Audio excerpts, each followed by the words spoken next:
Hello, everyone, and welcome to Ruben Uncut. I am here today with my special guest, Gato, who is just off camera here. Uh, If you're familiar with the program, you might know why we obscure Gato's identity.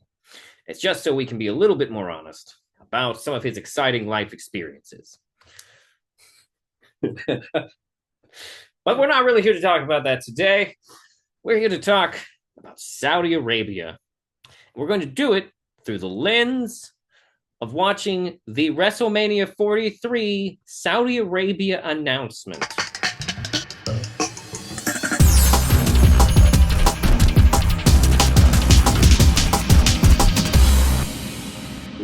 this just kind of happened. I don't know, like if there was like any announcements that this was going to happen day of or like a week before. I didn't see them, but it was just, hey, guess what?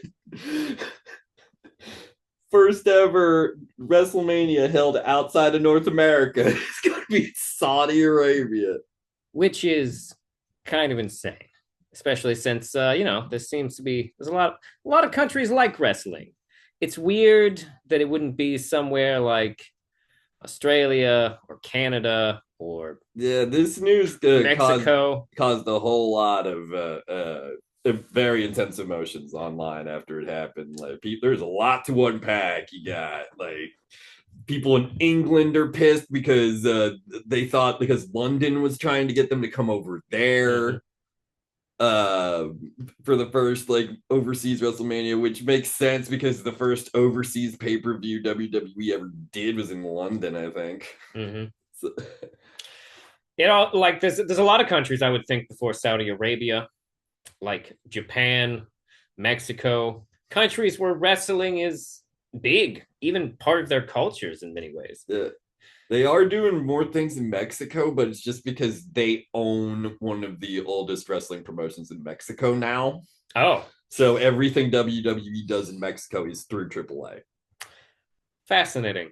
Now, as for Saudi Arabia at some point has gone from being sort of a Ba'ath socialist monarchy slash theocracy to being like, let's do capitalism, like really hard, including things like owning a small portion of Twitter. I'm sorry, X. Uh, yes, that is true. Saudi Arabia paid for like not a very large amount. They gave Elon Musk like 380 something $1,000 or something. And so they own a very small portion of it.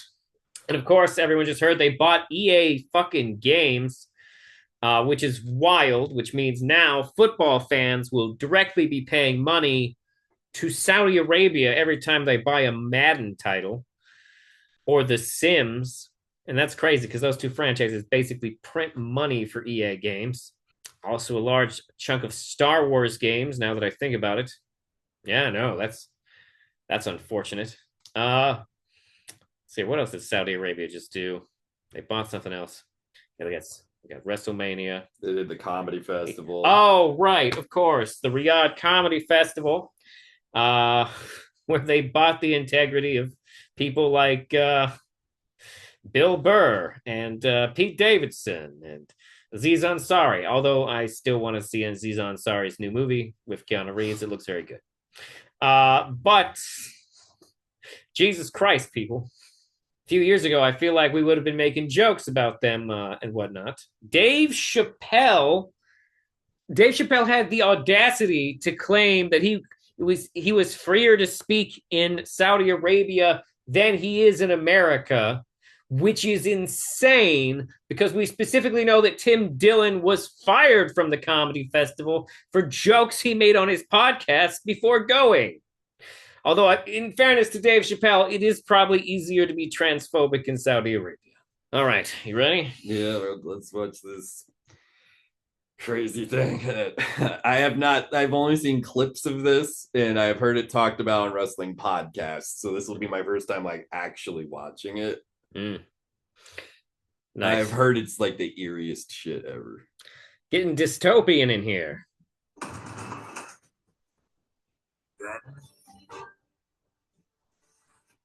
Okay, everything has this fucking intro now. They did like a 50-minute version. Forever. Um,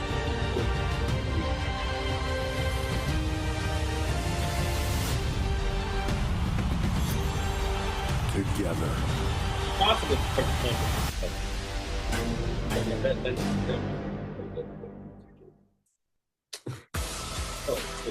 There is no place like this on a big fight weekend. The brilliant lights of the Vegas Strip shine a bit brighter. The rumble of excitement builds a little louder as the anticipation grows for generational greatness. Canelo and Crawford has arrived, and with that comes sports and entertainment stars everywhere you look in this city. It's interesting that they would choose to do it in Vegas. WWE is now owned by the same company that also like kind of owns UFC. Oh, right. UFC's based in Vegas. Oh, and, okay.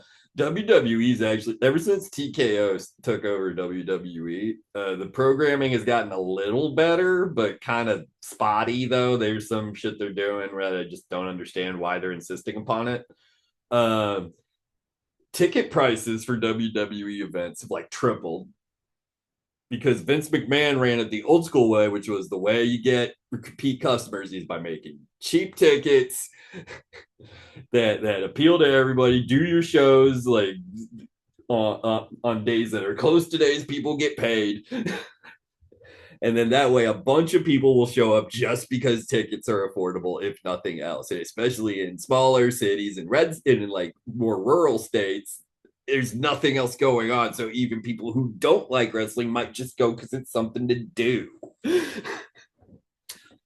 But now, since TKO took over, they actually did a press conference about this, apparently. They said, well, we felt like Vince McMahon and WWE were missing out on a big opportunity by not charging that like way more money for tickets.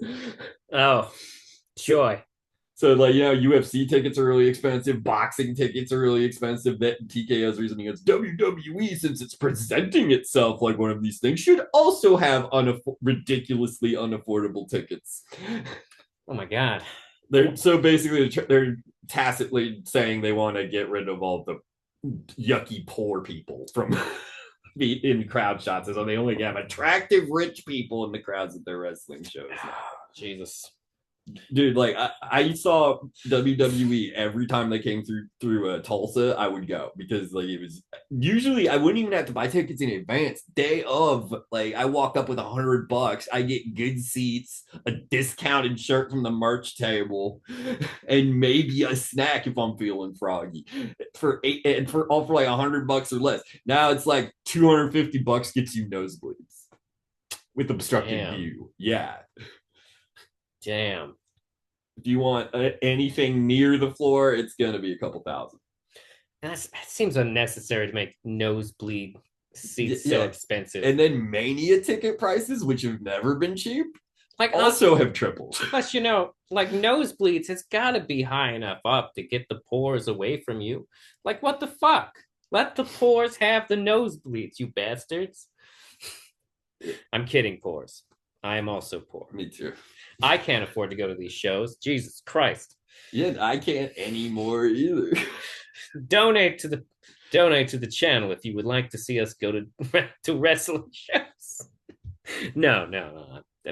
Actually, you know what? I wasn't serious about that, but I'm not going to stop you from giving me money. But anyway.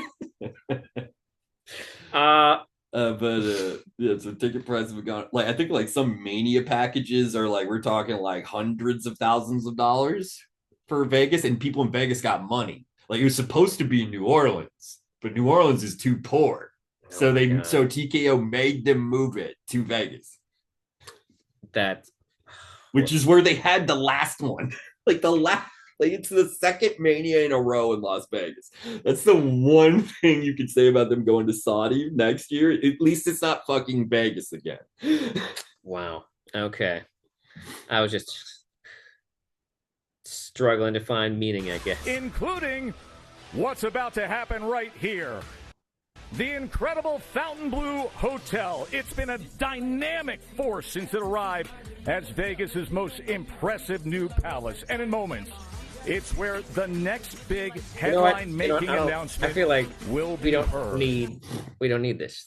Oh, Yeah, this is like, I've realized we don't need it just as it ends. Jesus, god damn it. As we welcome you inside the Fountain Blue on this electrifying Oh, week. right. Netflix is involved. yeah, because Netflix is where Raw happens now.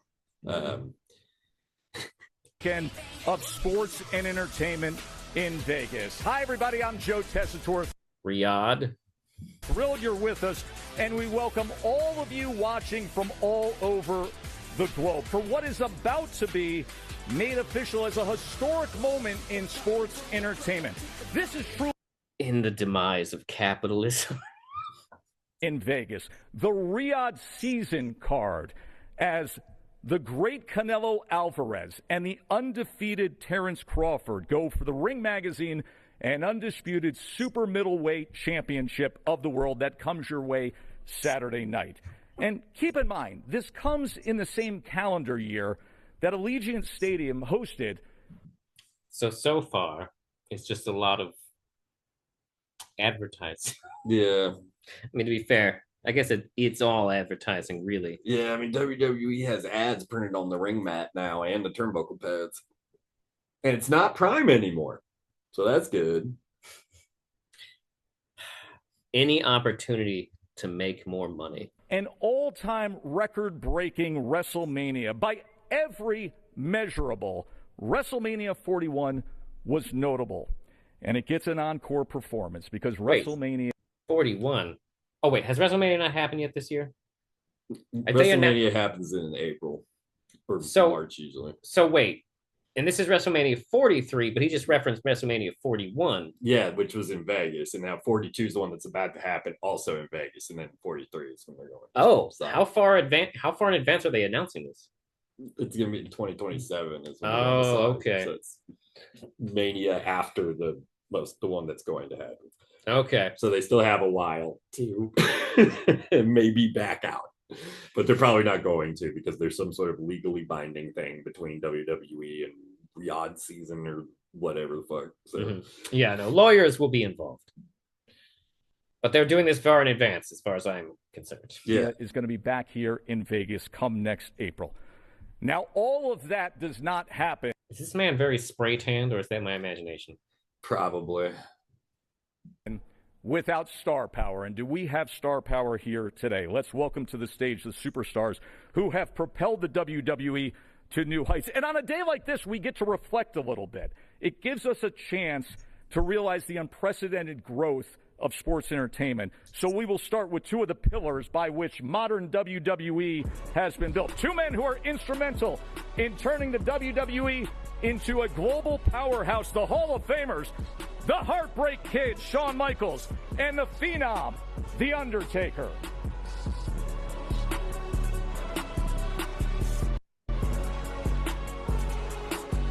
Also with us for today's historic announcement, two women who have each main evented WrestleMania, the Queen, Charlotte Flair, and the EST, Bianca Belair. All right, let's take a moment to talk about these complicit parties in this piece of propaganda. We, of course, got The Undertaker there. Which is strange that he would agree and be so enthusiastic about all of this. Yeah, no, it is weird. And why should the audience know that that's weird? Because they're about to, from what I've heard, they're going to talk about what a good, nice, wonderful man the Prince of Saudi Arabia is, even though he's very obviously not. And it's weird that Mark Calloway. No, just Calloway. Oh, sorry. I don't know why I wanted it to be a Mick in there. Make it extra Scottish. Mark Calloway here. He's come out as being kind of right wing. Is that right? Incredibly. I mean, like not everybody from Texas is a right winger, but Undertaker has very much like I'm a man. Like every shoot interview that he did after he retired and said, the Undertaker is also now retired. You were talking to Mark now. He like whines that and says, "Man, I can't believe wrestlers are like actually friends and play video games together and hang out before shows. When I was a wrestler, everyone would be like cleaning their guns that they had to bring with them for protection. And everyone was getting in fights and being a man." It's just like, but Undertaker, when you were a wrestler, everyone was dying all the time. So there was a phase like 10 or so years ago where you can go 2 months without some wrestler from your time just keeling over in a McDonald's somewhere or being found dead in a motel room. Like, it's just, like, there's a reason that they've kind of shied away from that now. Also, they don't need guns. They work for a Fortune 500 company now. They have security. You're not doing shows at a community center anymore. This is, come on, dude. Yeah. But yeah, so that's why it's a little bit weird that he'd be this excited about Saudis. So yeah, he loves Saudi Arabia. Like, he's gone to the Saudi shows they've done before and be like, "Yeah, this is good and cool that I'm here. Yeah, America." But he's about to just totally just be like, "I love America, and if you don't love America, you can get out." To like just, he might as well just have started blowing the guy right there. As much as like, yeah, he calls him. I have heard he calls him like honorifics and shit. Like, wait, the Prince of Saudi. He calls the Prince of Saudi Arabia honorifics. Yeah, like Your Excellency. I hear is the one that he likes the best. So so to hear Mr. American Badass being like, "Your Excellency is a wonderful, good, special boy, and we can't wait to do a wrestling show for him and all the people with money." Wow. Okay. And it's extra cheap because the Undertaker got money already. He does not need any more money. Mm-hmm. He's from the era he wrestled in. He could keel over at any time and just be done. Like, that's it. Because they just spontaneously keel over one day. So, but here he is, still insisting on inserting himself into things. Oh boy. Shawn Michaels, also kind of weird considering how Christian he claims to be now. Yeah, going to bat for this, like a guy who from what I hear just still does like barbaric public torture and executions. You'd think with all the Islamophobia that typically comes out of the more Christian community that he'd be a little uncomfortable with this. But no, here we are. Here he is. And he books NXT now. He's actually doing pretty good there. Now, I'm not familiar with these women on the end. That's Charlotte Flair. Oh, I do know Charlotte Flair. Yes. I just don't recognize her in that. I didn't recognize her in that outfit. And that's Bianca Belair. They're both like heavy hitters in the women's division now.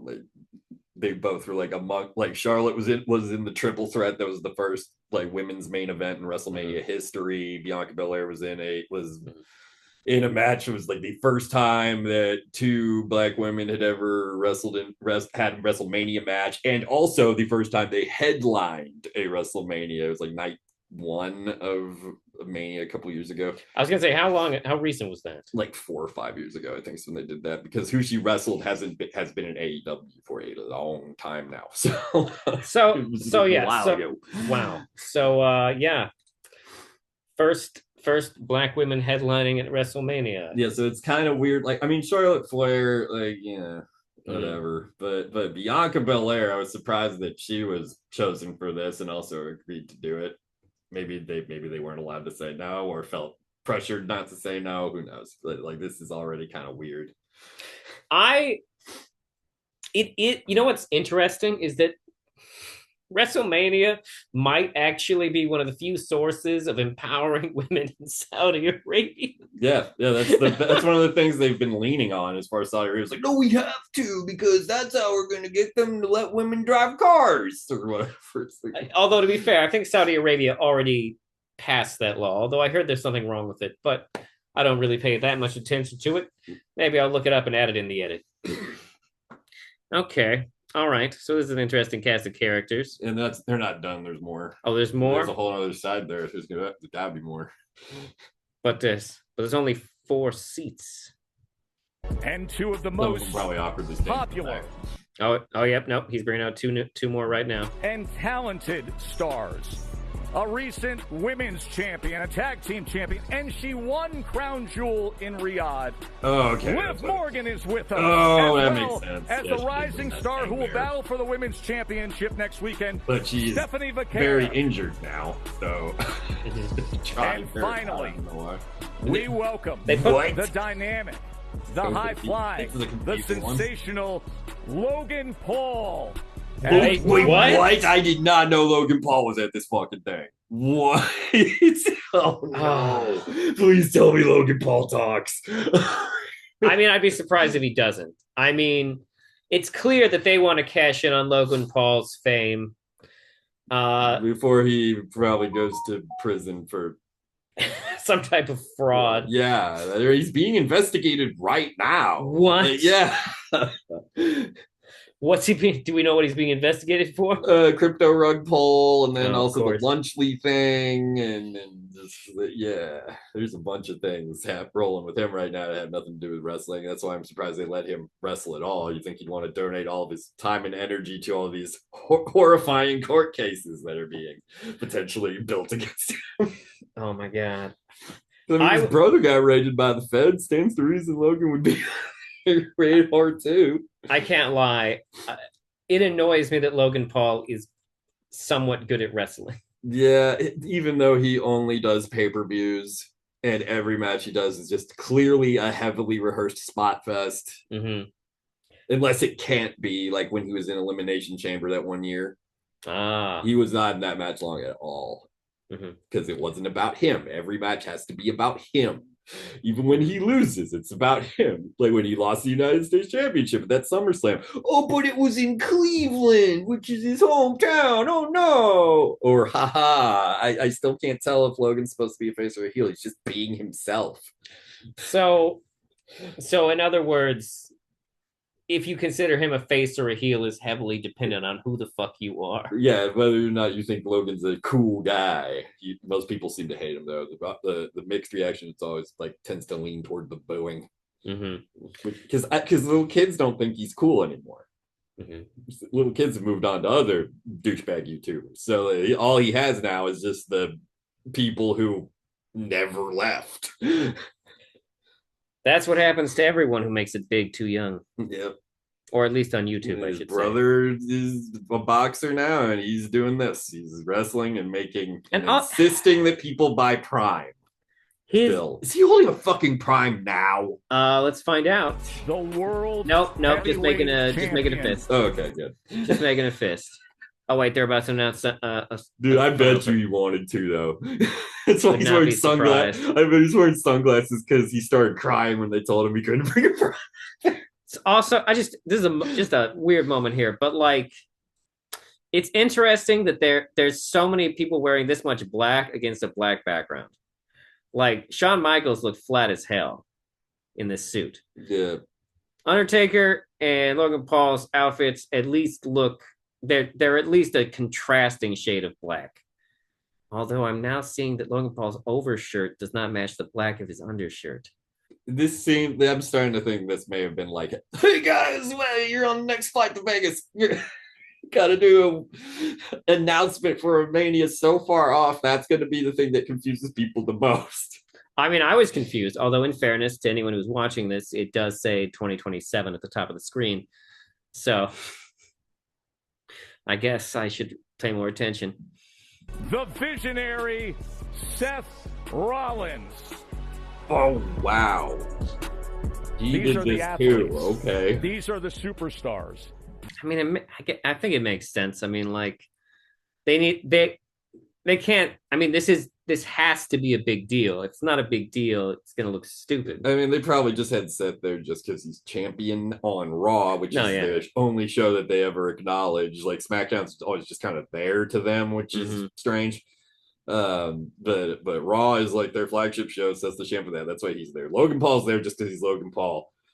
Liv Morgan's there because she won a thing in Saudi Arabia at one of their more recent Crown Jewel or whatever shows. I don't watch the Saudi shows. It was like just awkward to me. Like who's this? That's Stephanie Vaquer. She was like indie famous wrestled in Mexico for a long time. She's from Chile though, and she was a luchadora in Mexico for a while. Got indie famous. Then AEW had her on exactly once, and then WWE made offers because I mean, look at her, and she can wrestle.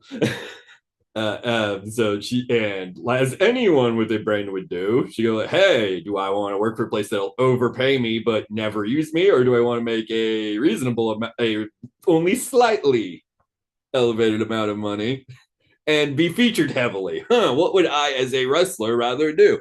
And then AEW people got mad at her and claimed like, she burned all her bridges. Like, oh yeah, I'm sure she's crying herself to sleep with all the money she's making. She's champion now on I forget which show, which is one of the women's champions now. Nope, here comes my cat.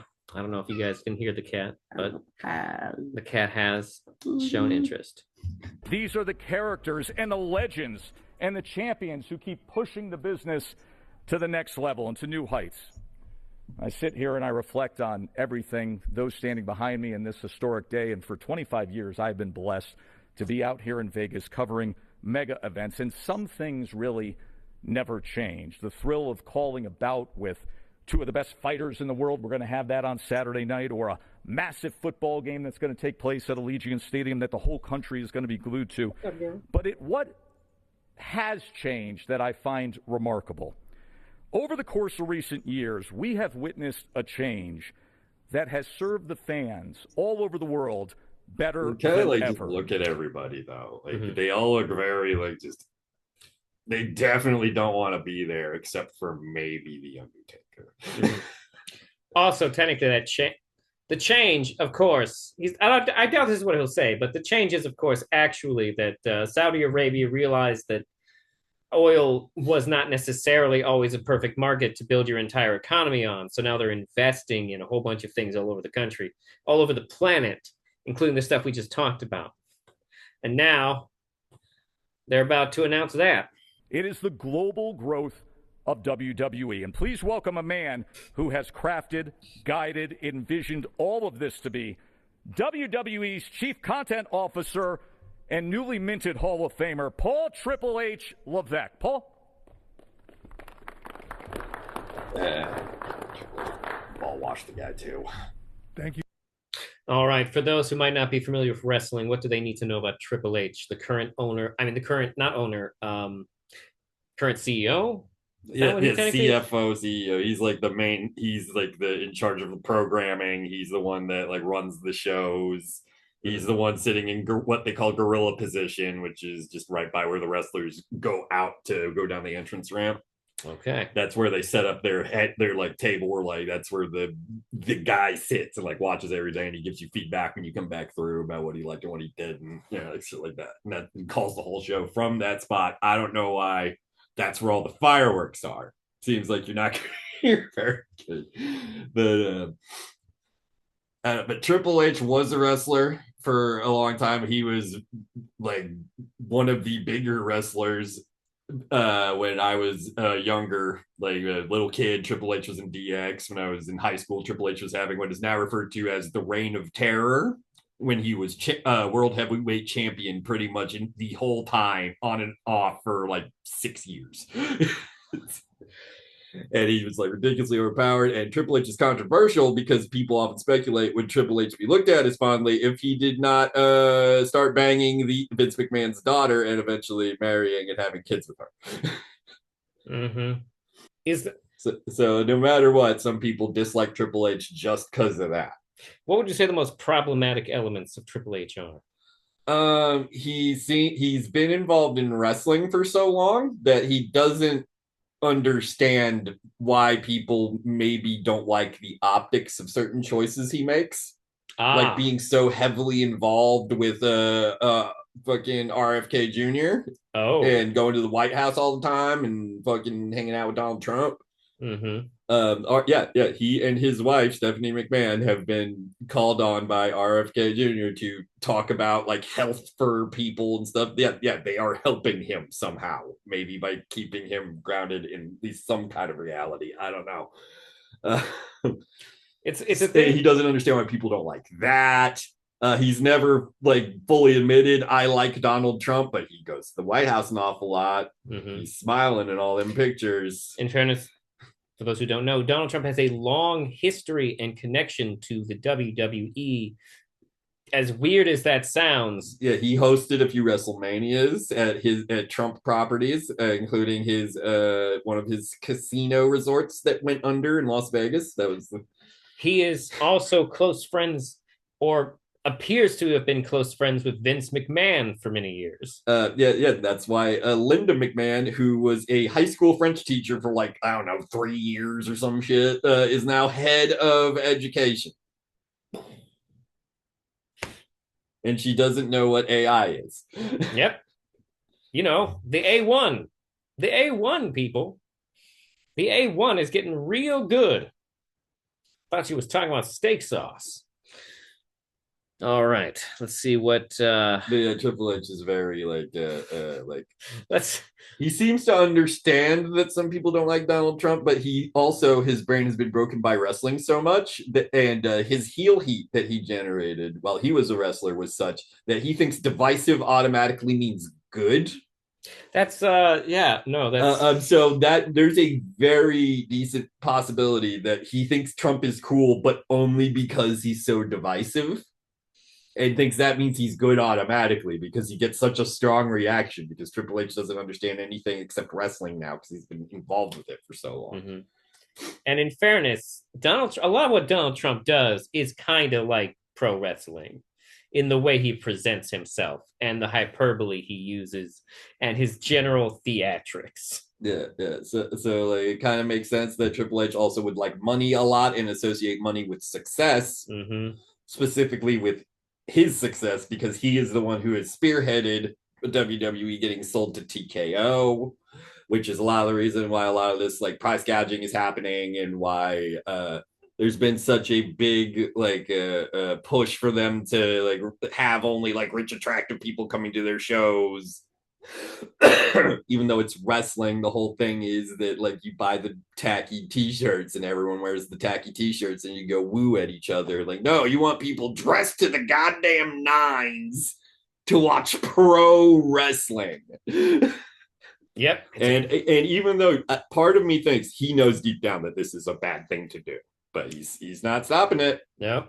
Eventually, wrestling will look like wrestling does in the South Park satire of wrestling, where they're sitting there with opera glasses. Yeah, it's like this is not like I know they like to compare. They have been like once Vince McMahon discovered what mixed martial arts was, he was like obsessed with the idea of like we need to be like them. They're so cool. So that's why you see so many wrestlers doing fucking arm bars and like strikes and.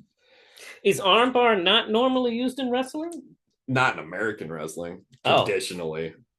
It's like there were people that did them, like Dan Severn when he wrestled, he would do an armbar. Ken Shamrock did armbars sometimes. But those guys are also both mixed martial artists when that was in its infancy.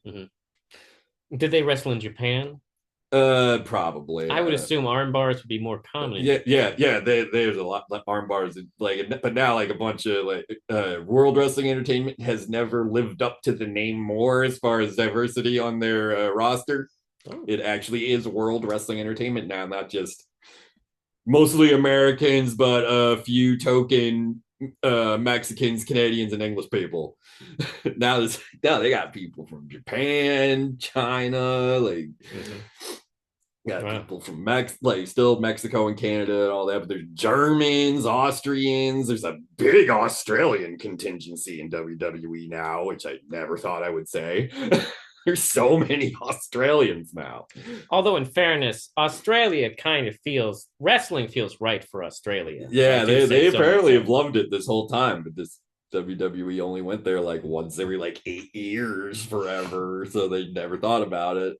And then the internet became a thing, and recording your shows and slapping them up on the internet somewhere became common practice, and now everybody can watch all the wrestling in the world if they want to. Oh, so all right. Well, let's find out what they're doing in a certain part of the world where women just got the right to drive. Thank you, Joe. Thank you all for being here today. This is an incredible day. Since 1985, WrestleMania has stood as the pinnacle of sports and entertainment and as one of the greatest sports franchises the world has ever seen. Nobody tell the Olympics he said that. From its humble beginnings at Madison Square Garden on closed-circuit TV, WrestleMania has grown into a cultural phenomenon that brings people together from across the globe, complete with stadiums, arena shows, fan events, premium experiences, and community outreach programs. Is it necessary to fluff yourself this much before making an announcement? No, but it's WWE. Patting themselves on the back is their favorite thing to do. Even when the thing they're patting themselves on the back about is making reparations for a huge blunder that they chose to make. It's happened more times than I can count. It's like, hey guys, women's wrestling is good now. Should have been good the whole time. No, shut up. You made women wrestle in their underwear. That's not just a euphemism for wrestling gear. Literal underwear. That's all you would let them do. It was called the 90s, people. And early 2000s. Today, and early, oh yeah, was there? WrestleMania is shown to the world. Seen in more than 200 countries. In the U.S., live on ESPN's brand new streaming service. Internationally, live on Netflix. On April 18th and 19th of 2026, everyone knows WWE will be back here in spectacular Las Vegas for WrestleMania 42. But today, we are here to talk about what's next in the legacy of WrestleMania. And to help us announce this, I want to welcome a dear friend. We are currently in our 8th year of a long-term and fruitful partnership with the General Entertainment Authority, the GEA. This partnership...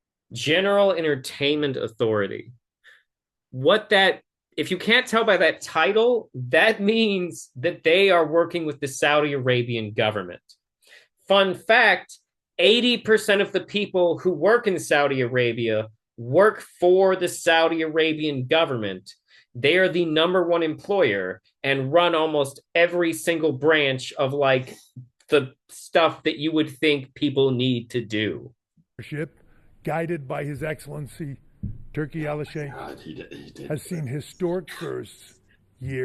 I mean, the guy calls himself the guy's thought of as a type of monarch. So, you know, it's probably in the contract. Year after year, as we work together to collectively reshape what's possible in global entertainment. So please welcome a man who is changing the face of sports and of entertainment. Please welcome my friend and our partner, His Excellency Turki. I did not expect them to actually have the guy. Yeah, I would. That is surprising. I did not see that coming. Al-Sheikh. Although it does explain some of the ball fondling. Yeah. What the fuck? We have already announced that the Royal Rumble is headed to Riyadh January 31st of 2026. And today we announced something that takes this partnership to a new level. New Year's Day? Did I hear that right? The Royal Rumble? I think maybe.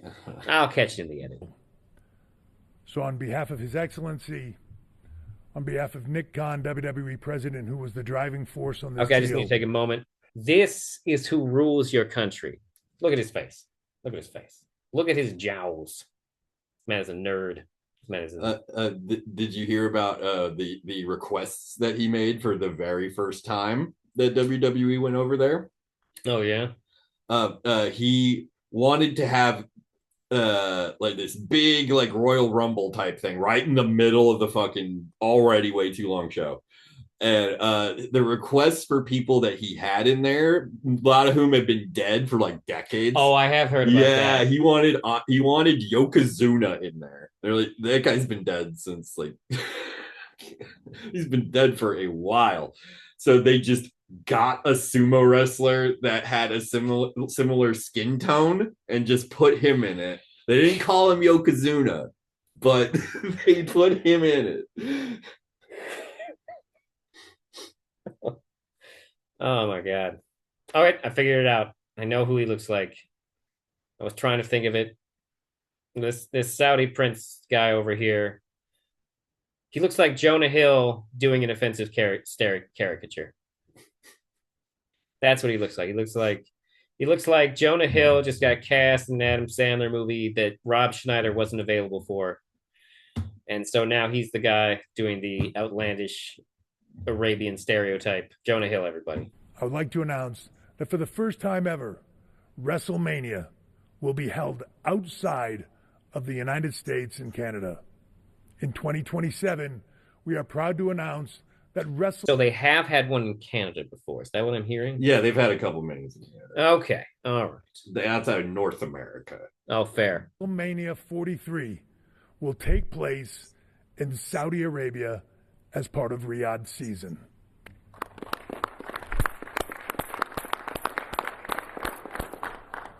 History will undoubtedly be made again.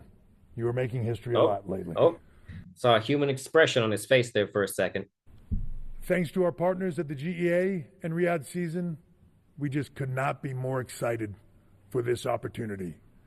This is an opportunity to show the world what I think most people already know, that WWE is a global brand that reaches every corner of the world and excites fans from everywhere.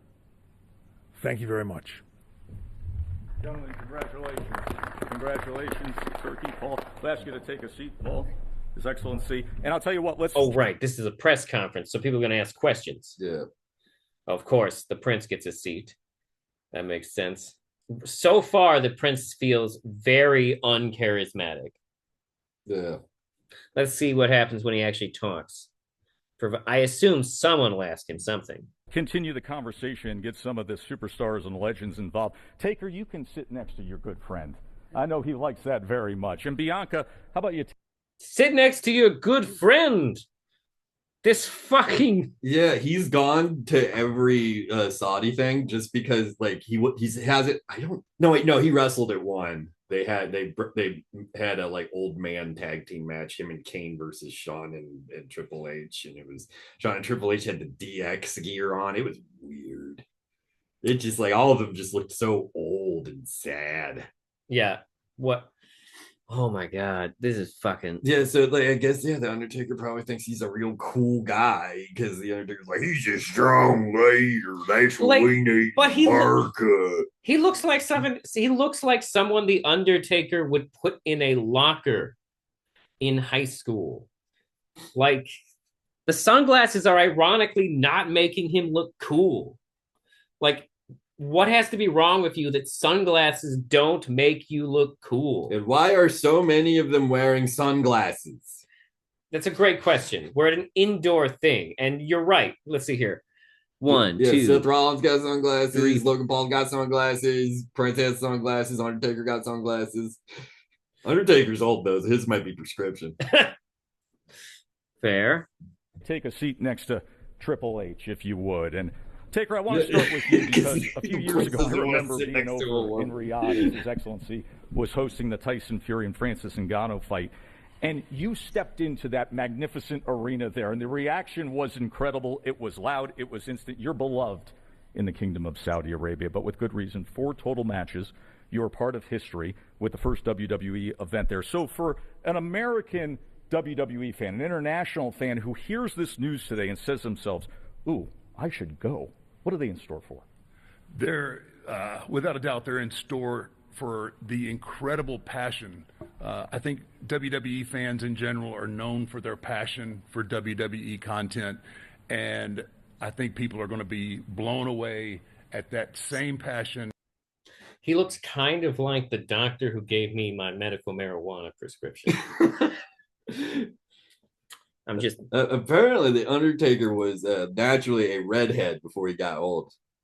You can kind of see that in his beard. Yeah, that's why they made him dye his hair black when he was the Undertaker. Vince said, "No one's gonna be scared of a ginger," or something like that. Like that's actually what happened. That sounds about right. And yet he wanted Hulk Hogan to be a ginger. Yeah. And that the people from Saudi Arabia have. His Excellency has just, I mean, he has been such a instrumental force in the growth of WWE in Saudi Arabia. I think people are going to be so pleasantly.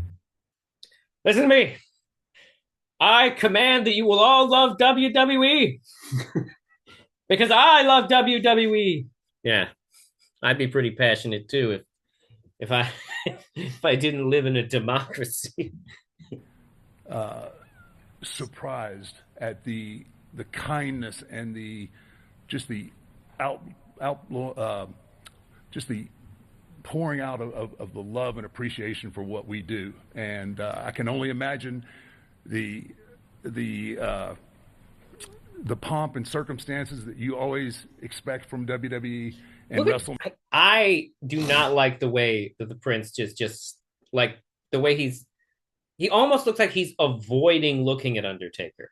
Like, what is happening? He's not here? looking at anybody. I think, I don't know, maybe he like had to flop, like probably had to start flying at some weird hour to get out there, I'd assume. Is he out of it? Is the Prince just jet lagged to fuck? He might just be like on something and just no one says anything because he's the Prince. I mean, you know, the opium grows pretty good out there. Maybe he's on that.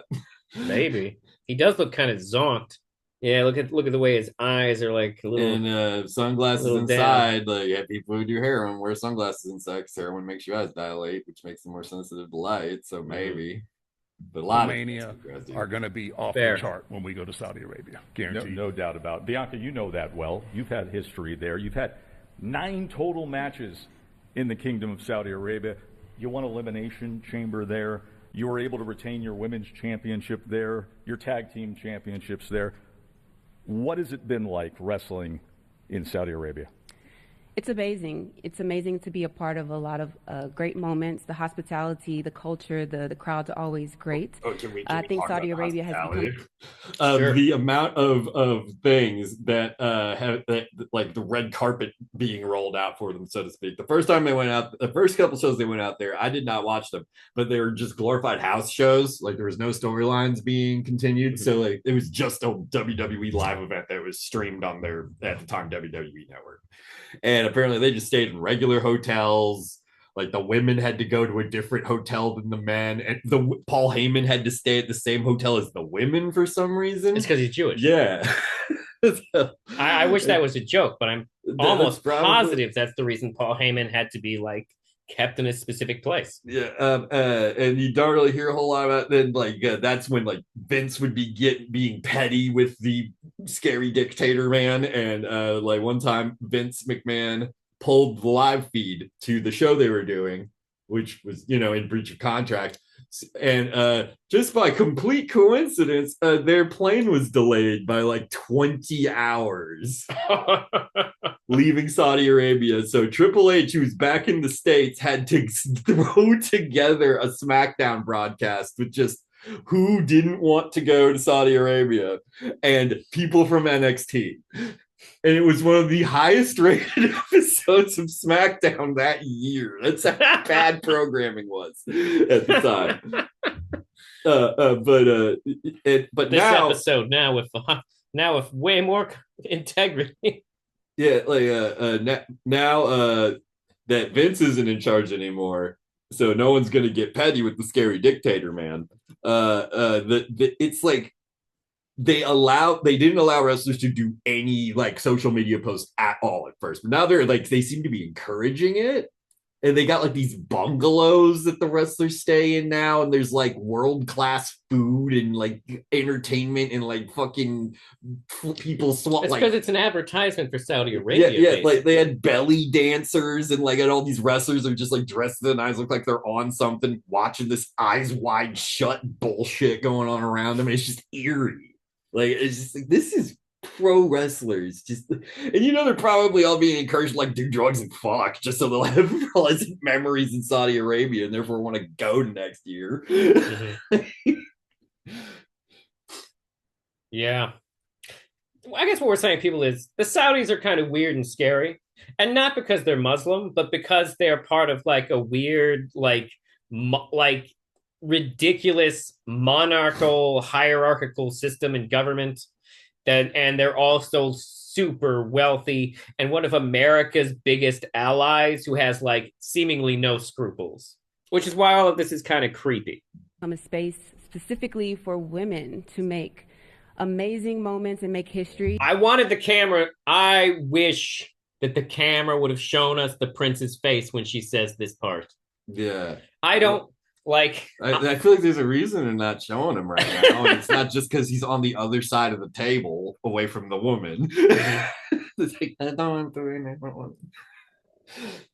Like, yeah, it's very, very suspicious. Yeah, and it's like it seems like a very scrubbed company response that Bianca is doing by the numbers here. Like it doesn't seem forced, but it doesn't seem genuine either. But at the same time, it's not as someone has a gun pointed at me and I need to say nice things about Saudi Arabia. This is just weird.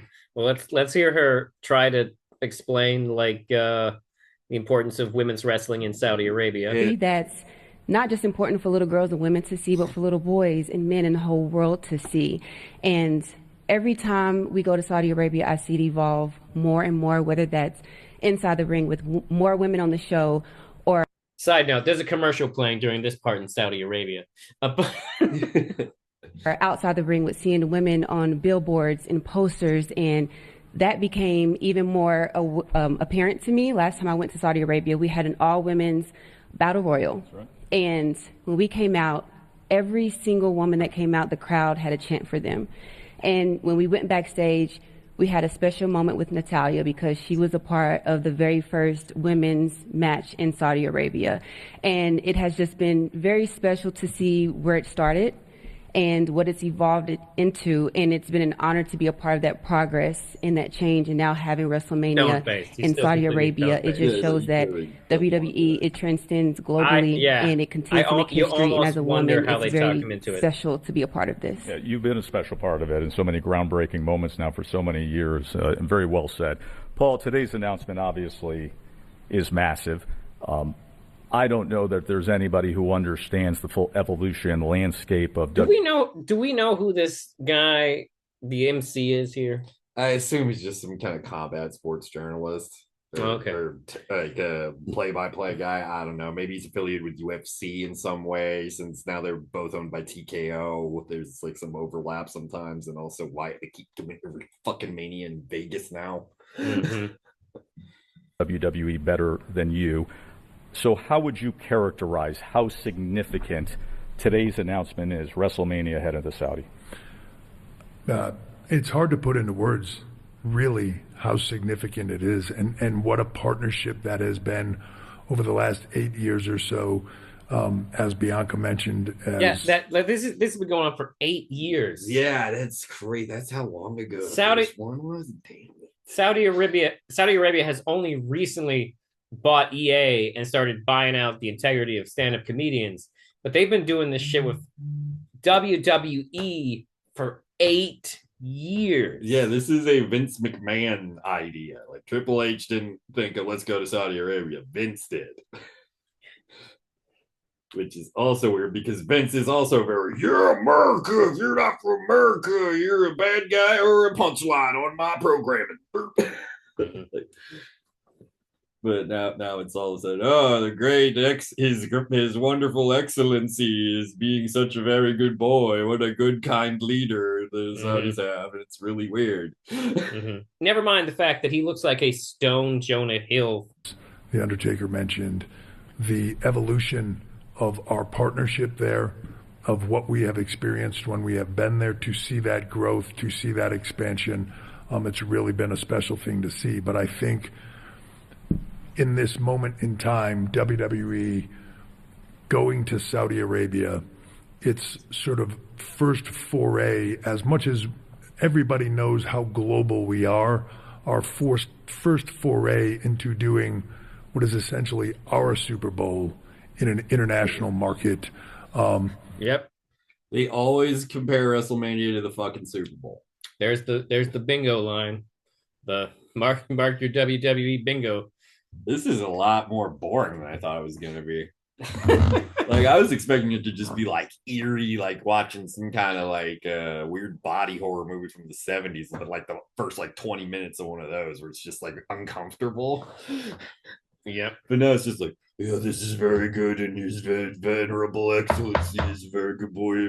Wrestling in Super Bowl.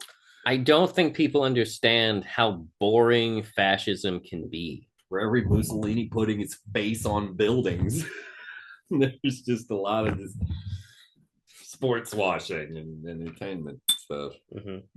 And I would also like to add to that this one doesn't happen without His Excellency, doesn't happen without Nick Khan, but it also doesn't happen without the fans of Saudi Arabia, without the fans in Riyadh, without the fans in Jeddah that have shown up time after time. In fairness, if I lived in Saudi Arabia, this would probably be like something like very, very exciting. Yeah, that is the one thing about the longer they've gone. Like the first couple shows, like I've seen some clips. I've never watched like a full show of it, but at first it's just dudes dressed like he is, just all like kind of mildly being amused by what's going on. It seemed like just something rich people could go to if they wanted. Like they just look like government workers, pretty much, like higher up government workers. But then but since WWE can do shows there, that means they probably have their own version of Netflix. And if you're outside of America, Netflix is where you get all the WWE content now, like all of it. So more people in Saudi Arabia are watching it. More of them are legitimately starting to enjoy wrestling. So now when they do shows in Saudi Arabia, storylines are actually continued. They actually talk about them on Raw and SmackDown leading up to them now, instead of just saying like, hey, if you want, we're broadcasting pretty much a fancy house show in Saudi Arabia, you can watch it if you want. Now it's like, no, if you want to know what is going to happen next to these storylines, you have to watch the Saudi shows. And they're on at really weird times, obviously. But yeah, but now when you look out in the crowd, it's people actually like they're wearing the t-shirts and they're really excited to be there. And there's a bunch of kids that are just like having the best time. So like now at least like you can, and it kind of makes it a little less weird just because like now regular people are going. It's not just stoic like rich people throwing beer cans because they saw a hint of midriff in a between match ad. That happened in one of the first ones. They just brought the same ad package to like play, like that's how you know, like if you go to a live event that like a broadcast of like Raw or SmackDown live, when they cut to commercial, you also watch commercials on the Tron, but it's different commercials than what they're showing on TV. And one of them was like for a 2K game or something, and it showed all of them, and like one of them was a women's wrestler who had her gear on, so it's like midriff just out there, and apparently thunderous chorus of boos, garbage thrown at the screen. They had to cut the broadcast for a second so they could get all the trash out of the ring. Wow.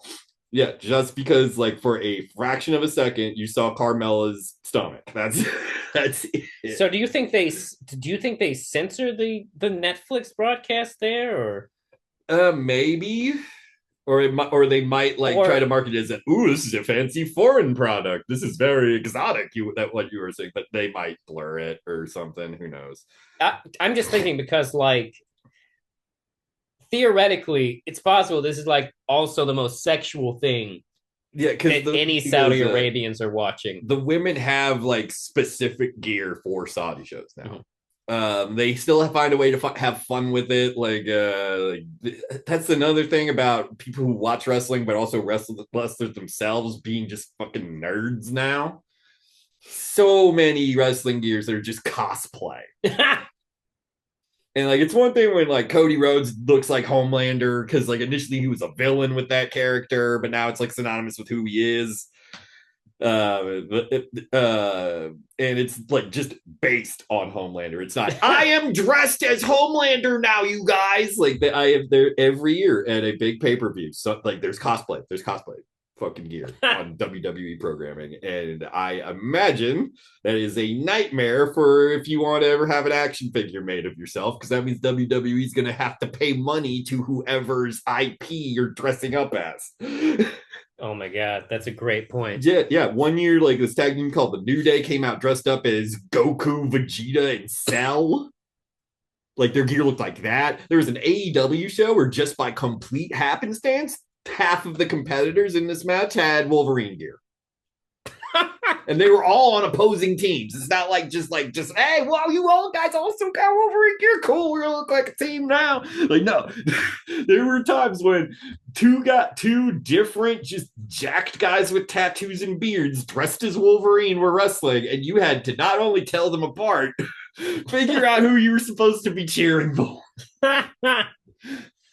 Oh, that's amazing. Yeah, that's one of the downsides to wrestlers being fucking nerds now. They do nerd shit for no reason. Oh man, that is a licensing nightmare though. I'm surprised. Yeah, that's why wrestling action figures are so expensive now too. If it's from every pay-per-view, they make action figures of people. So if you do cosplay gear, that means your action figure is gonna be closer to $40 fucking because they gotta pay more money to get temporary licensing for the IP.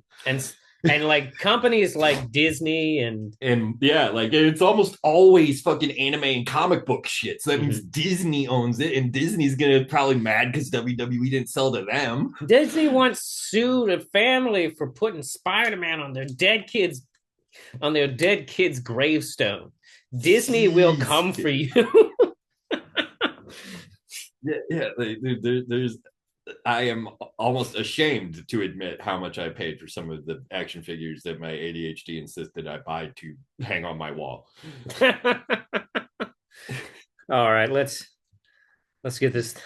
Let's get through this weirdly boring dystopia. It's funny you echo a conversation, His Excellency, that Paul and I have had before about the crowd noise and the growth and the engagement as the years have gone on, getting louder and louder and more engaged, which is what makes it the right move at the right time. Right. His Excellency, first and foremost, congratulations. It takes passionate leadership. It takes committed leadership to change the landscape of sports. You have been doing that now for some years in many sport categories. Your commitment to WWE has been outstanding. How much does this mean to you personally? I hope they didn't lock their knees. Now come to Saudi Arabia. First of all, I want to thank the conference. Wait, this guy's finally talking. He's gonna talk. This guy's finally talking. We got to hear this shit. How much does this mean to you personally to have WrestleMania now coming to Saudi Arabia? First of all, I want to thank the Crown Prince who supported us in Gia. Without him, we cannot do anything. And with his support, especially also for WWE, this will happen in our country. And before 8 years ago, I meet my father, Vince McMahon, and Triple H in my home when I was the Minister of Sport in my country. And I say to them, let's go and have changing to the future, doing big project together. And I hope now we delivered some of what we say. Before couples of years, my close friends, Nick Khan, became the president of WWE. And now we are saying to him that you are continuing the legacy of Vince McMahon, and you delivered for us a very big project, and very big surprise will come in this year and next year, inshallah. I see WrestleMania in Vegas before 4 months. It's bringing 200,000 people to Vegas and bringing... Okay, so he came and saw this most recent WrestleMania in Vegas himself. It's the most money they've ever made in WrestleMania, so that's probably why he wanted to do it. Wow. Yeah. Dude, I've seen the prices for like those Mania packages. Like just, oh my God, there's one that's like hundreds of thousands of dollars or something like that. And you get to like walk down the ramp before the doors open. Like you get to go back there with all the other weirdos with way too much fucking money and just walk down the ramp. What? And then you get like, of course, it comes with like pretty good seats. There's other packages where like you get to do an awkward meet and greet with either for usually mid-card wrestlers or who they pick for that, just because no one, like, the stars don't, the big, like, heavy hitters don't want to do meet and greet, like hang out with a bunch of rich nerds all day before they go wrestle. That shit is crazy. Yeah. There's several reasons. Dude, just going to signings is fucking outrageous. Like there used to be signings at the cricket store. Like that's what they used to do back when Vince was running things. I understood that people of more modest means are who keep the company afloat. Those are the ones who like wrestling the most. They used to do signings at just cricket stores. Like they had like a deal with cricket. And there's a cricket store a half mile from my apartment back in Tulsa, so I could just go to all these signings if I wanted to. This is gonna sound weird, but like they're literally creating an opening for AEW to be basically like, hey, you can't afford WWE, can you? They're already doing that, but it's not going to work because Tony Khan's really stupid, and he's come way too far doing this edgy bullshit to cater specifically to Reddit wrestling fans and people who never get off wrestling Twitter. Like, that's how he makes his decisions.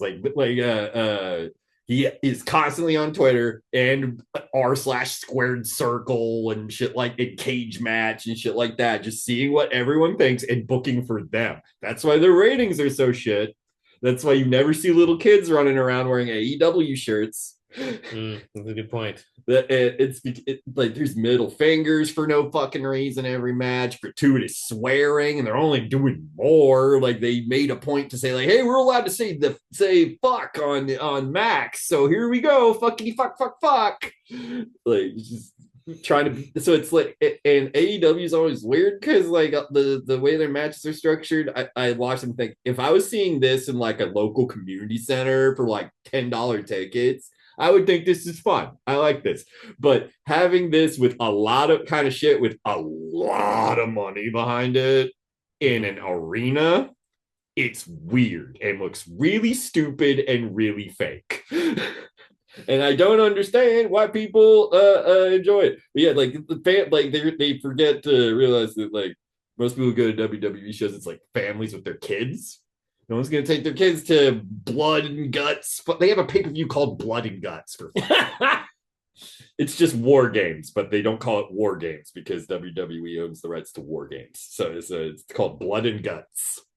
Oh, wow. And they do shit with glass and thumbtacks. Like, no one's going to take their kid to see that. And then you got Toni Storm doing whatever the fuck it is she's doing. With like the old Hollywood, oh, look at me, I'm a slut. Look at my ass. Fucking, I'm going to bite a woman's pussy or whatever. It's like, no one's going to take their kid to that. I saw a clip of that. Yeah, she did it again. She did it again in a match at the next pay-per-view match. And then also there was a spot like they took a staple gun to like the pussy or her tits or something. It's just it's just pervy shit for nerds who have never had sex before and hate women a little bit. That's what Toni Storm is. Like I'm a very pro-sex person, but like that like is a wild thing to do in what is supposed to be mainstream wrestling. Yeah. Like it's one thing if it's at a fucking bar show at like fucking 1 a.m. in Philadelphia or something. Like my brain would even accept it more if it was like ECW, where like the whole point is that it's like this extreme version. Yeah. Back when like the idea, but now it's 2025. And we got tits, pussy, and after all the work that WWE put in on making women's wrestling good, here comes Tony like, hey, they still got tits on guys. And that makes me think that Tony is also a nerdy virgin who's never had sex before if he thinks stuff like that is funny. Mm-hmm. But people, those fucking weird neckbeards that beat off the AEW just love Toni Storm, who I mean, he has to have at least paid for sex by now, right? Yeah, surely. Like his dad seems like he might be like the hey kid, I'll buy you a hooker when you turn 18 type to like make him more of a man or whatever. I don't know. Could be. Because he just looks like a little awkward 13-year-old boy wearing his daddy's suit. The suits are always too big. I really hope some AEW fans start to complain about our slander in the comments. Oh, they probably, I mean, maybe they will. I'll hashtag it AEW sucks or something. $1.5 billion for the city. This is very important for us. For the first time in our region, the big event in the history of entertainment is in our city, in our country, and this is very big to us. Turkey, for those of us sitting back here stateside and wondering, the reaction back home to this news, what is it? Do you think a lot of Americans will go to Saudi Arabia to see this show? I could see maybe like really bro-y podcasters going or something, like the kind of guys who go to like fucking Dubai all the time or whatever might go. God, I fucking hate that everyone goes to Dubai. Everyone, they don't have a sewer. Are you aware they don't have a sewer? It's a fake city. But anyway, sorry. I fucking hate a lot of their buildings that are really tall were just kind of hastily thrown together too. So it's only a matter of time before one of those falls over. Of course. Yeah, no. Hopefully with lots of douchebags in it. I think it's pretty much, you would pretty much have to be just Saudis, because if they were to do it in England or something, at least that's not far enough away. Like you in France, you could drive to England. Like how rich does a wrestling fan have to be nowadays? Like really rich. Apparently, if it's like $500 for like nosebleeds at some of these shows, like it's like $1,200-$1,400 for nosebleeds for Mania now. Jesus. Like it used to be, like Mania tickets ain't ever been cheap, but it used to be like at least like a common man could just like sock away money for a year or two and maybe finally have enough for like a few years down the line. But now it's like no fucking chance. Like people are like putting a down payment on a fucking house on these fucking wrestling packages, and TKO's like, yeah, more exclusive, but rich, sexy people coming to wrestling shows. Pro wrestling, the most like proletariat art form there is. Yeah, and people act surprised that so many celebrities are at UFC matches. It's like that's on purpose. Yeah, that's marketing. Mean for those back home in the Kingdom of Saudi Arabia to hear of this big announcement that WrestleMania is coming their way? For 2 days, one of my office had a mistake and put something in his social media for 2 seconds, and he get it out. The people get crazy, and they doesn't believe it. Now it is truth. Congratulations again, His Excellency. But how was that man punished? Could you tell us? For leaking the information early? Is he alive? Probably not. Congratulations, Paul. It is official. 20. Does he have all his hands or maybe fingers? Is that what you would lose? They're in the chopping off arms, ain't they? Isn't that their thing? I would want to double check it, but like supposedly yes, like being a thief is like supposedly at some point, maybe even now, like I'll look this up later, but chopping off hands was apparently a thing for thieves. Although, like, let's not make it just a Saudi Arabia thing. Medieval England used to cripple people. That's where the word cripple comes from. It's when the government would break one of your bones and not let it heal right as a punishment for your crimes. Yeah, some indigenous tribes used to like make you get like tattoos on your face that said like you're an idiot or you steal too much or like fuck this guy, you're an asshole. But you had to do something real bad. Yeah, tattoos in a lot of cultures actually were for a long time how you marked criminals. Yeah. 27, WrestleMania 43 for the first time ever beyond North America. And a reminder, Riyadh has a major event coming up far before that. Royal Rumble will be in Riyadh as well, January 31st of 2026. We also want to remind everybody of... Say what? You're doing Rumble there, too. He's just going to get all the big four pay-per-views one year, isn't he? Jesus fucking Christ. At least it's actual wrestling fans there now. So like, it's not just... Like it seems to me that there has to be some level of intention for tourism here.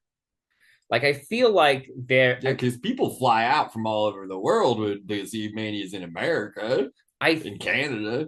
I think Saudi Arabia is trying to attract tourism, and like to be fair, probably also like expensive tourism. Yeah, like specifically catering to like really wealthy people.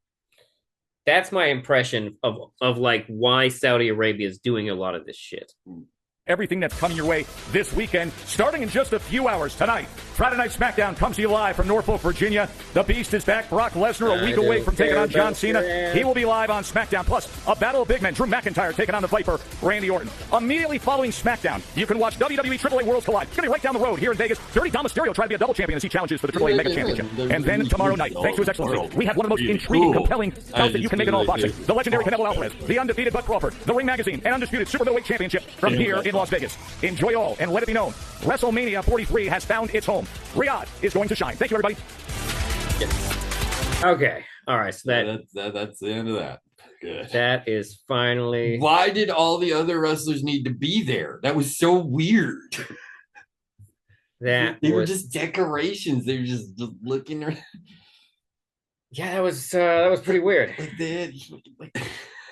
Like they didn't. Like they barely. Did Shawn Michaels even say anything? No. I don't remember Shawn Michaels saying anything. I think they briefly explained their half-baked reasons as to why everyone was there. It's like, Seth Rollins is there because he's the champion, so he's like the symbol of what WWE is now. And they had fucking Stephanie Vaquer there because she just got called up to the main roster, and then they had Liv Morgan there because she's one of the most popular acts in the fucking company now, even though she's out injured. Still weird they made her stand up, considering I'm pretty sure she got a leg injury. That's a great point. What the hell? So yeah, I'm concerned about Saudi Arabia. Yeah. It's weird that they're doing this stuff. Now, I guess the ultimate question is, will them opening themselves up to capitalism ultimately lead to them becoming a more progressive country? Or is this their opportunity to, in fact, just, take our money by doing things like buying EA, by attracting high-level tourism? Like, why bring comedians to Saudi Arabia? Yeah, when I saw some of the ones that were picked there, I was like, how some of these are like pretty edgy comedians. What the fuck are they going to do in Saudi Arabia? Exactly. And it was kind of all over the place when you look at it. Like there's woke comedians, anti-woke comedians. Like it's all over the place. And it's like I did not expect Bill Bur.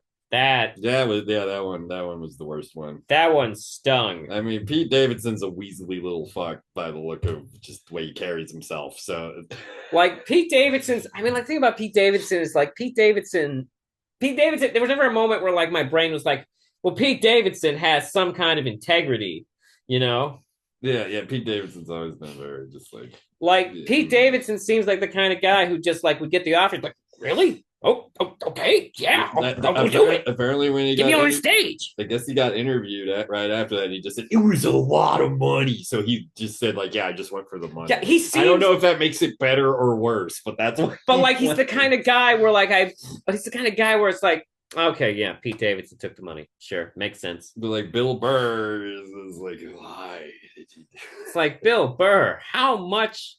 What was your Saudi Arabia found your price? What the hell, man?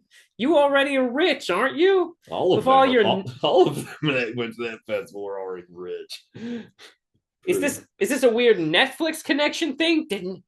Bill, if Netflix is forcing you to do this show, blink 3 times. What? Yeah, no. Aziz Ansari, kind of disappointing. I mean, he seems like kind of a weasel too. Yeah, I'm trying to think of. I know there were a lot of people.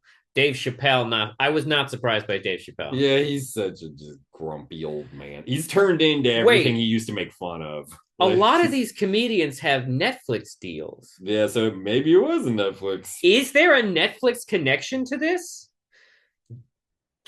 Maybe. Maybe Netflix is the puppet master behind all of this. How much Saudi money is in Netflix? We need to know. Any final thoughts? It's really difficult to stay a wrestling fan sometimes. Just because, I want to like AEW, but their fans are so fucking annoying and their booking so stupid. Just heatless bangers and then, something edgy, not like 16-year-old would write. I was gonna say, is their storytelling any better than it was before? I mean, in as much as there's half a reason some of the matches happen, other than I'm the best in the world. No, I'm the best in the world. Oh, let's do a wrestle about it. Okay. And then they kick out of each other's finishers 10 times each, and it goes forever. And there's lots of flips and just.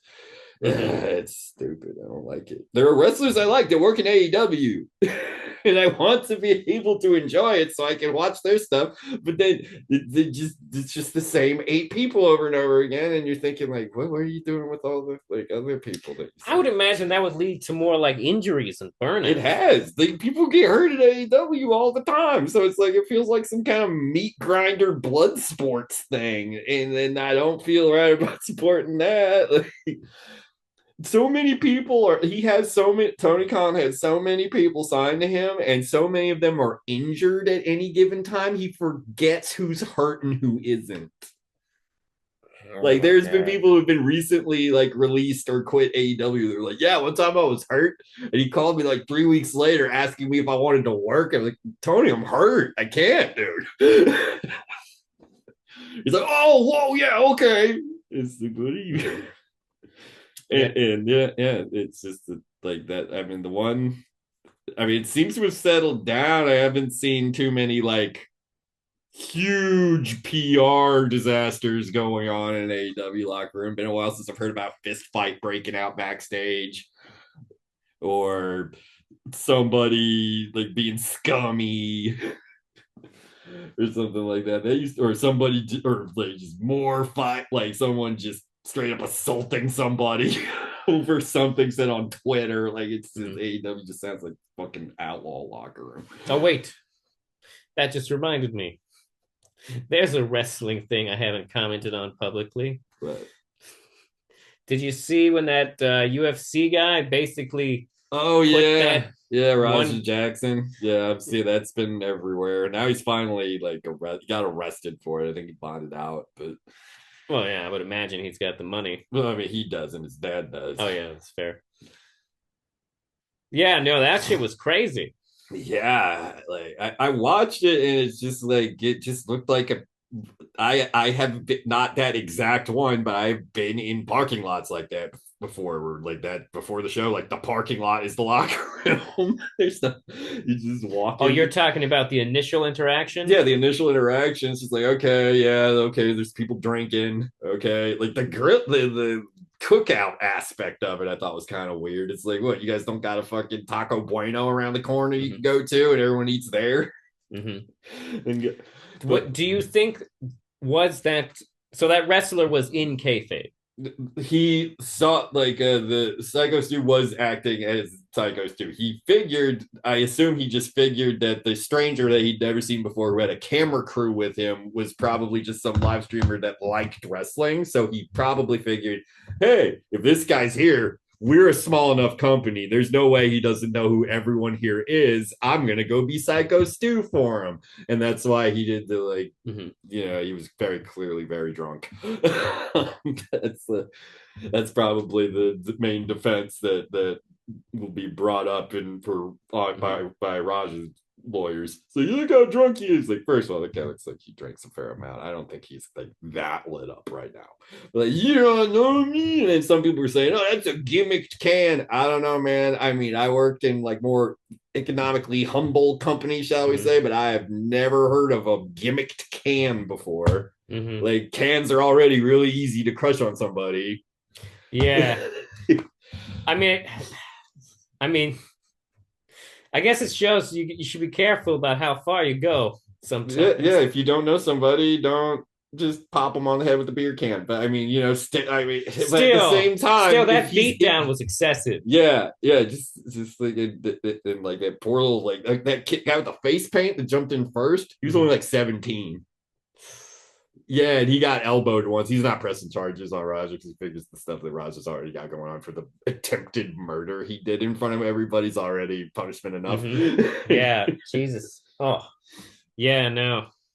It probably helped that he wouldn't limp after like only the first couple of hits. Yeah, I mean, like he was probably knocked out just after landing on the ground because he didn't tuck. It didn't look like he tucked his head in time because wrestlers like give each other like a signal somehow. Usually, like, "Hey, all right, we're going down now." Like that's why, like, have you ever seen The Rock give a DDT before? And he always slaps him on the back 1st. That's what that is. It's like, okay, fall forward now. And like whenever you see somebody do a suplex, they'll like do like a pull first. Like that's like, okay, jump. That's what that. There's always something like that in like big impact moves like that.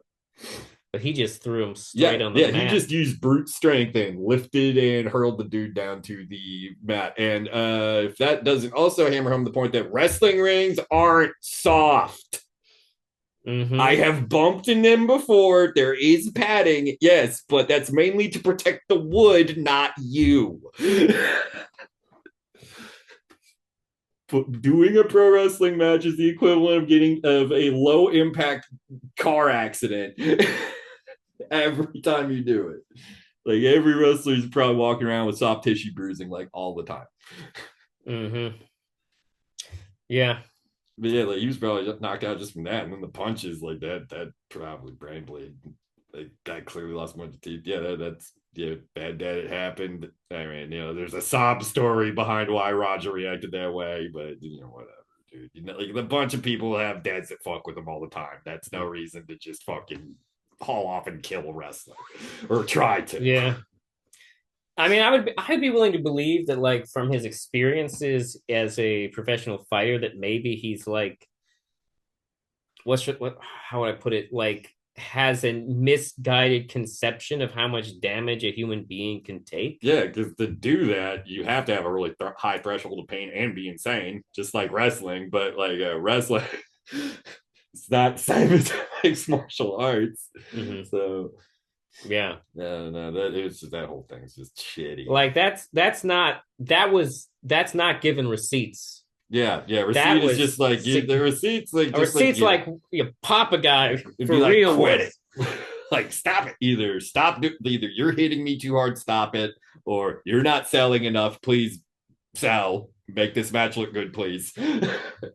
Or for those that don't know, a receipt is when you hit a guy for real in a wrestling match to like let him know that what he's doing is not cool. Yeah, it's not like full force, like throwing your hip into it kind of bunch. It's just like really snug, so it hurts them and it jars them away. Go, okay, I don't want to get hit like that again, and then you get back to it.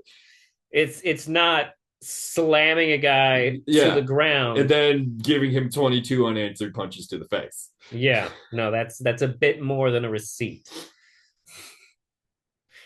All right. Well, I think that's enough for now. Yeah. It's weird. It was weird.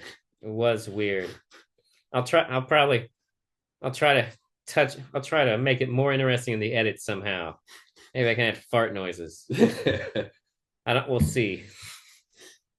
All right. Well, thank you for joining us on this journey into how Saudi Arabia is taking over the world through the lens of wrestling. And also, subtopic, wrestling kind of sucks now on some level or another. It's either too expensive or the more affordable alternative is just kind of trash. All right. It's time to say goodbye, Gato. Bye, everybody. Goodbye. Have a wonderful whatever, wherever, whoever you are. Like and subscribe.